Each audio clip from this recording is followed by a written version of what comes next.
खौफनाक कहानी। आखिरी काल हिस्सा 2 रात खत्म हो चुकी थी। बारिश रख गई थी और सुबह की हल्की रोशनी अहमद के कमरे में दाखिल हो रही थी, मगर अहमद वहां नहीं था।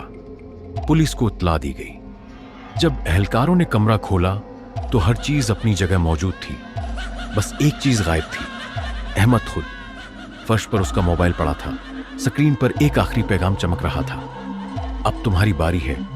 राहिम का तजस्सुस, अहमद के करीबी दोस्त। राहिम को जब यह खबर मिली तो वो बेचैनी से उसके घर पहुंचा। कमरे में दाखिल होते ही उसे एक अजीब सी सर्दी महसूस हुई, जैसे हवा में कोई गैर मरी चीज घल चुकी हो। उसने अर्धगर्द नजर दौड़ाई। सब कुछ नॉर्मल लग रहा था, मगर माहौल में एक अनजाना खौफ तैर रहा था। फिर अचानक इसकी नजर जमीन पर पड़े अहमद के मोबाइल पर गई। जैसे ही उसने मोबाइल उठाया, स्क्रीन खुद ब खुद ऑन हो गई। एक प्रसरार वीडियो स्क्रीन पर एक वीडियो चल रही थी। अंधेरे कमरे में अहमद एक कोने में बैठा था। इसके चेहरे पर शदीद खौफ था। वो मुसलसल किसी को घूर रहा था, लेकिन कैमरा सिर्फ धुंधला साया दिखा रहा था। फिर ठक ठक ठक, वीडियो में दरवाजे पर धीरे धीरे कोई चलने लगा। अहमद की सांसें तेज हो गईं। कैमरा झुकने लगा, जैसे किसी ने उसे पकड़कर नीचे किया हो।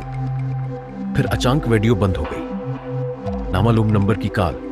राहिम हैरतज़दा मोबाइल की तरफ देख रहा था कि अचानक उस पर एक नोटिफिकेशन आया, अननोन नंबर कॉलिंग। राहिम का दिल जोर जोर से धड़कने लगा। इसके हाथ कपकपाने लगे। वो हचकचाया, लेकिन तजस्सुस जीत गया। इसने कांपते हाथों से कॉल रिसीव की। दूसरी तरफ एक सर्द सरगोशी नमा आवाज भरी, तुमने देख लिया ना, अब तुम्हारी बारी है। हकीकत या वहम? राहिम ने घबराकर फोन फेंक दिया, लेकिन जैसे ही वो पीछे हटने लगा, अचानक कमरे की लाइट्स बंद हो गईं। हर तरफ अंधेरा छा गया। उसने दीवार पर हाथ मारकर रोशनी जलाने की कोशिश की, मगर स्विच बेकार हो चुका था। फिर दरवाजे के पीछे किसी के चलने की आवाज सुनाई दी, ठक ठक ठक। किसी ने बहुत आहिस्ता आहिस्ता दरवाजे को धकेलना शुरू किया। राहिम की सांसें रखने लगे। फिर दरवाजा खुद ब खुद खुल गया। वो जो नजर नहीं आता, अंधेरे में दरवाजे के बाहर एक धुंधली परछाई खड़ी थी, लंबी, बेशकल, जैसे हवा में तहलील हो रही हो।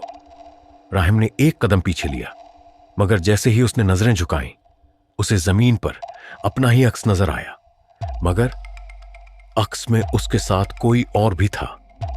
फिर कमरे में रोशनी चली गई और राहिम की चीख गूंज उठी, जारी है।